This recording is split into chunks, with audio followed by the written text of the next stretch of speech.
Good morning बच्चों। I hope you are fit and fine. बच्चों, आज की क्लास में मैं आप लोगों को आपके बसंत बुक से पाठ 14 लोकगीत कराने जा रही हूँ। बच्चों, आप लोग फोक डांस और फोक सॉन्ग को बहुत अच्छे से पहचानते हो, है ना। फोक सॉन्ग मतलब लोकगीत जो कि इंटीरियर एरियो में या गाँव में अधिकतर गाए जाते हैं, वहाँ के ये प्रसिद्ध गाने होते हैं। और ये हमारे मतलब सुनने में और इनके सबसे पहले तो इनके गाने में और इनको कहना चाहिए कि दूर दूर तक पहुंचाने में कोई आवश्यकता नहीं थी, मतलब उनको कोई प्रसिद्धि की आवश्यकता नहीं होती है। और दूसरी चीज कि उनको गाने के लिए भी बहुत अरेंजमेंट्स नहीं करना पड़ते कि बिल्कुल बहुत सारा लाइटिंग और बहुत सारा लाउड वाइज और सिस्टम्स लगे हैं तो उसके लिए बहुत सारे इंस्ट्रूमेंट चाहिए, या कुछ नहीं रहता।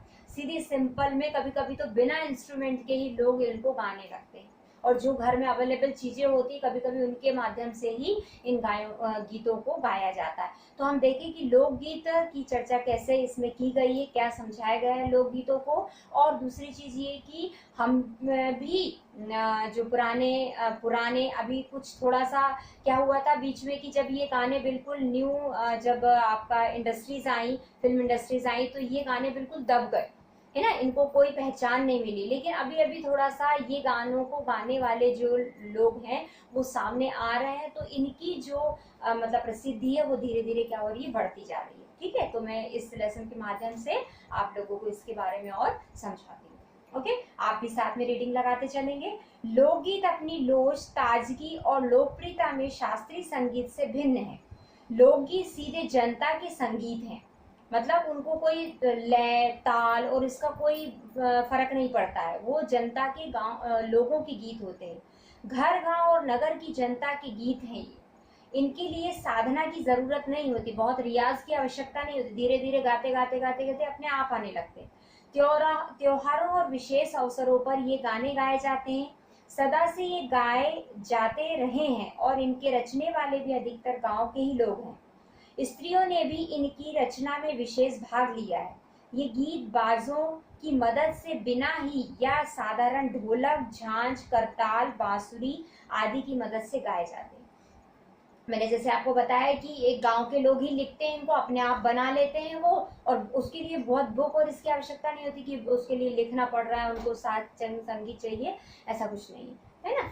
तो ये साधारण ढोलक, झांझ, करताल इसके माध्यम से गाए जाते हैं। एक समय था जब शास्त्रीय संगीत के सामने इनको हे समझा जाता था। अभी हाल तक इनकी बड़ी उपेक्षा मतलब इनको तिरस्कार किया जाता, कोई मतलब इनको मायने नहीं देता था, कोई इनको बहुत अच्छे से नहीं गाता था, या कोई इन पर ध्यान नहीं देता था, या ये फेमस नहीं थे। पर इधर साधारण जनता की ओर जो लोगों की नजर फिरी तो साहित्य और कला के क्षेत्र में भी परिवर्तन हुआ। कहने का मतलब ये कि साहित्य के क्षेत्र में अब ये सामने आने लगे। अनेक लोगों ने विविध बोलियों के लोक साहित्य और लोक गीतों के संग्रह पर कमर बांधी है, और इस प्रकार के अनेक संग्रह अब तक प्रकाशित भी हो गए हैं। अब जो है वो ऐसा समय आया है कि इन गीतों को अब प्रकाशन होने लगा है, लोग इन गीतों को और गाने लगे हैं। लोक गीतों के कई प्रकार है, इनका एक प्रकार तो बड़ा ही ओजस्वी और संजीव है। यह इस देश के आदिवासियों का संगीत है। मध्य प्रदेश, दक्कन, छोटा नागपुर में गोंड खांड, ओराव मुंडा, भील संथाल आदि फैले हुए, जिनमें आज भी जीवन नियमों की जकड़ में बंधा न सका और निर्द्वंद लहराता है। मतलब कोई है नियम कानून नहीं है रहने के, तो इसलिए वो अपने मर्जी के हैं, अपने मर्जी से गाना और उनका सब कुछ अपना जीवन होता है। इनके गीत और नाच अधिकतर साथ साथ तो बड़े बड़े दलों में गाए जाते हैं। आपने देखा होगा कि लोक संगीत जो है, लोक गीत जो है, लोक डांस जो है वो ग्रुप में वहाँ के लोग करते हैं, नाचे जाते हैं। 20-20, 30-30 आदमियों और औरतों के दल एक साथ या एक दूसरे के जवाब में गाते हैं। उनके अपने अपने भिन्न रूप भी होते हैं, है ना। वो दल में गाते हैं, ग्रुप में गाते हैं। पहाड़ियों के अपने अपने गीत हैं, उनके अपने अपने भिन्न रूप होते भी अशास्त्रीय होने के कारण उनमें अपनी एक समान भूमि है। कुछ शास्त्रीय संगीत या कोई निश्चित विशारद वाली कोई चीज उसमें नहीं है।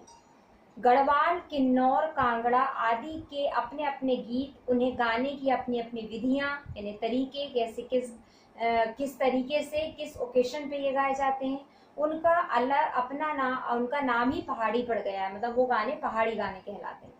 वास्तविक लोकगीत देश के गांवों और देहातों में है, इनका संबंध देहात की जनता से है, बड़ी जान होती है इनमें। चैता, कजरी, बारहमासा, सावन आदि मिर्जापुर, बनारस और उत्तर प्रदेश के पूर्वी और बिहार के पश्चिमी जिलों में गाए जाते हैं। बाउल और भतियाली बंगाल के लोकगीत हैं। पंजाब में माहिया आदि इसी प्रकार के हैं। हीर रांझा, सोनी महिवाल संबंधी गीत पंजाबी में और ढोला मारू आदि के गीत राजस्थानी में बड़े चाव से गाए जाते हैं। आप ये अंडरलाइन करेंगे, इंपॉर्टेंट थिंग्स हैं ये। इन देहाती गीतों के रचयिता कोरी कल्पना को इतना मान न देकर अपने गीतों के विषय रोजमर्रा के बहते जीवन में लेते हैं। अपने रोजमर्रा के जो काम है उनको वो गाते हुए करते हैं। उन कामों मतलब उस समय पर वो जो गाना गाते हैं वो उस समय का बन जाता है उनका गाना। जैसे जिसमें वे सीधे मर्म को छू लेते हैं। मर्म मतलब एक हार्ट को, मतलब बहुत अच्छा फीलिंग आती है उससे, वो करते हैं। उनके राग भी साधारणतः पीलू, सारंग, दुर्गा, सावन, सोरठ आदि हैं। ये सब मतलब उनमें उपयोग किए जाने वाले माध्यम, जैसे अभी हमारे शास्त्रीय संगीत वगैरह जिस राग में होते हैं उसी तरह से इनमें भी ये राग होती हैं, लय होती हैं। कहरवा, बिरहा, धोबिया आदि देहात में बहुत गाए जाते हैं और बड़ी भीड़ आकर्षित करते हैं। उस समय जब ये गाने होते हैं तो लोग बड़े चाव से उनको देखने के लिए आते हैं। इनकी भाषा के संबंध में कहा जा चुका है कि ये सभी लोकगीत गांवों और इलाकों की बोलियों में गाए जाते हैं। इसी कारण ये बड़े आहदकर और आहतकर यानी मतलब हृदय को लगने वाले और आनंदकर होते हैं। राग तो इन गीतों के आकर्षक होते ही हैं। इनकी समझी जा सकने वाली भाषा भी इनकी सफलता का कारण, मतलब सरल भाषा होती है जिसको आसानी से कोई भी समझ लेता है। ठीक है, तो बच्चों आप बाकी का जो लेसन है वो हम नेक्स्ट वीडियो में इसको करेंगे। और अभी आप इतना पढ़ के और इसको समझिए और जो इम्पोर्टेंट वर्ड्स हैं उन पर आप अंडरलाइन कीजिए।